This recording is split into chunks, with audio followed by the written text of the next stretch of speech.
Today's program is a special one.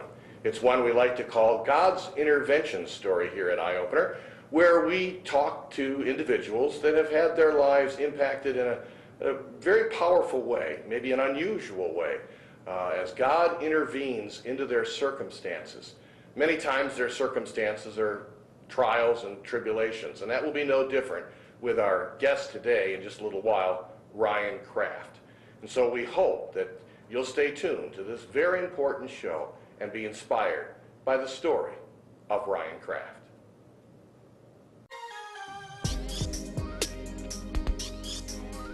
Northgate Bible Church presents Eye Opener. Eye Opener is a ministry and production of the members of Northgate Bible Church. Eye Opener is the longest running locally produced program, bringing you topics designed to inform and inspire.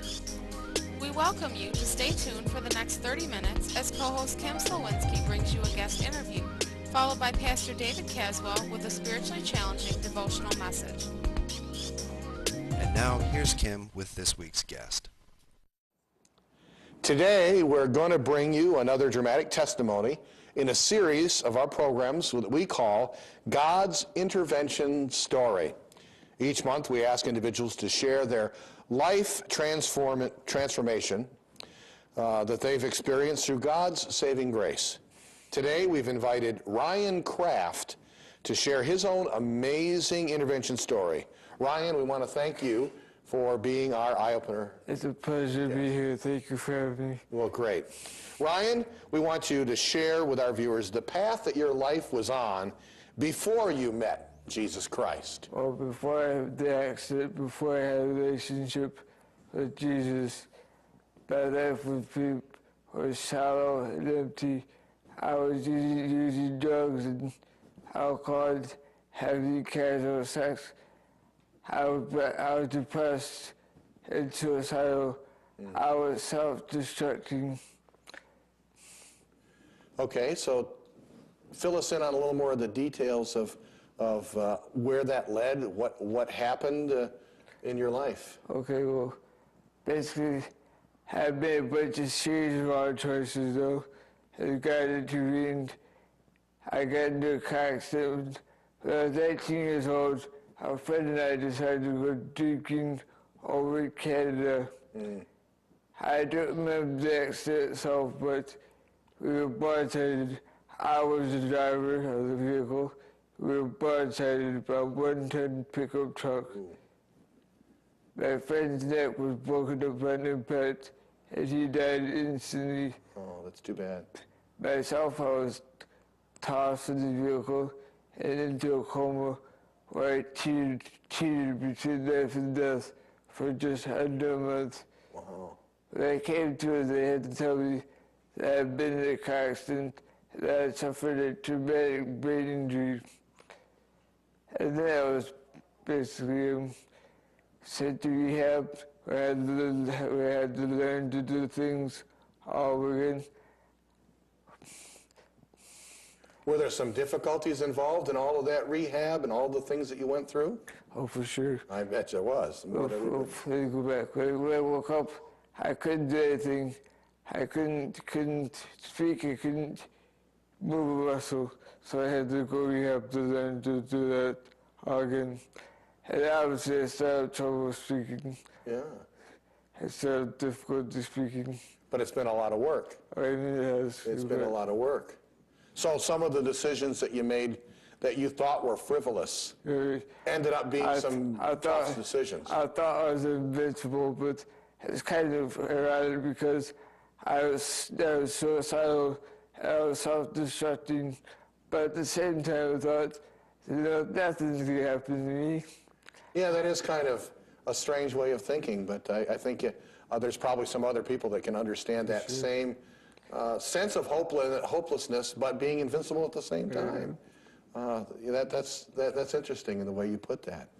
Well, some of those decisions were, like we said before, you thought were just light decisions, but they certainly, all the decisions in our world can make a big difference in our lives. Our decisions actually echo into eternity. Our decisions here on earth echo into eternity. Absolutely, absolutely. And they affect all the days of our earthly lives as well. They affect more people than we could ever know. Well, we have a traditional other question here is, how did God get your attention? And certainly some of it was through the accident. Oh, for but sure. People and events and other things. What were those? God had tried to do with all kinds of witnesses, genuine Christians, people who lived the gospel. Okay. Do you think that maybe there was a time, even before the accident, that maybe God was calling you then that you ignored? For sure. Actually, one time, I remember before I was crossing the border to go to Canada, I had a similar trip, but like, that led to that accident, but you know, God was convicting me, and I was trying to rationalize it, you know. I was pointing to other people who I thought were worse than I was. I was thinking, the whole world's going to hell anyhow, no? Who cares? Yeah. Basically, I was trying to justify myself, and now I just... Well, you learned that we can't justify ourselves, didn't you? So he got your attention, certainly through the accident. You know, the Bible tells us that God uses both the good and all things to get our attention sometimes, because sometimes we don't listen when he speaks softly. But there were some people, some other events that brought into your life. Were there some special names or positions that... For sure. Teresa Smith was a nurse's aide. She was a very powerful witness. Dave Getz, who was my Christian psychologist. Yeah, we know Dave. One time he asked me if I was angry with God. I said no. Well, then I was thinking about that question. It struck me as absurd. I thought, how can I be angry at somebody who I don't even know? Right, yeah. But that is a response for a lot of people. That's strange, you know. They don't believe in God, but when something happens, he's the first one to blame. Yep, that's true. People that say they don't believe in God, but when troubles come their way, they say that's why they don't believe in God. But yet they still have their prayers. Oh, that's amazing. So, through the accident and all of the difficulties that you had with that, he brought some people into your life and some reflection, probably looking at your life. Sure. All kinds of self-evaluation. I got to reprioritize my life and just actually I accepted Jesus.